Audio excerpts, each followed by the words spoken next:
ಕವನದ ಶೀರ್ಷಿಕೆ ಉಳಿಯುವುದಿಲ್ಲ ಏನು. ಶಕ್ತಿಯನ್ನು ಯಂತ್ರಗಳಿಗೆ ಕೊಟ್ಟು ನಿಶಕ್ತರಾದೆವು. ಶ್ರಮವಹಿಸಿ ದಂಡಿ ಬೆವರೇರಿಸಿದ ದೇಹವೀಗ ಬೆಂಡು ಬೆಂಡು. ದುಡಿಯುತ್ತಿದ್ದ ಕೈಗಳೀಗ ಕೀಬೋರ್ಡ್ಗೆ ಸೀಮಿತ.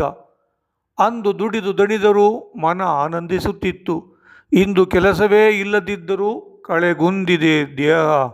ಹಾ ರಾಮ ವಿರಾಮ ಎಲ್ಲವೂ ಬದುಕಲ್ಲಿ ಜೊಳ್ಳಾಗಿದೆ. ಯೋಚಿಸುವುದನ್ನು ಬಿಟ್ಟು ಸುಮ್ಮನಿರದೆ ಬುದ್ಧಿಯನ್ನು AI ಬಿಟ್ಟು ಬುದ್ಧಿಹೀನರಂತೆ ಲದ್ದಿಯಾಗಿ ಹೊರಟೆವು. ಜ್ಞಾನದ ಬೆಳಕು ಹೊತ್ತ ಕಣ್ಣುಗಳಿಂದು ಪರದೆಗಳಲ್ಲಿನ ನೀಲಿ ಹೊಳಪಿಗೆ ಬಂದಿಗಳು. ಪ್ರಶ್ನೆ ಕೇಳುವುದೊಂದೇ, ಹೀಗೆ ಬಲ್ಲವರೆಂದು ಒಣ ಜಂಬದಿ ಒಂದೊಂದಾಗಿ ತ್ಯಜಿಸಿದರೆ ಮುಂದೆ ಉಳಿಯುವುದೇನು. ಉಳಿಯಬೇಕಾದದ್ದು ಒಂದೇ, ಮಾನವತ್ವ. ಮಾನವತ್ವ ಅದೂ ಕೂಡ ಅಳಿಯುತ್ತಿಲ್ಲವೇ. ಧನ್ಯವಾದಗಳು. ನಾನು ನಿಮ್ಮ ಮಿರ್ಲೆ ಚಂದ್ರಶೇಖರ್.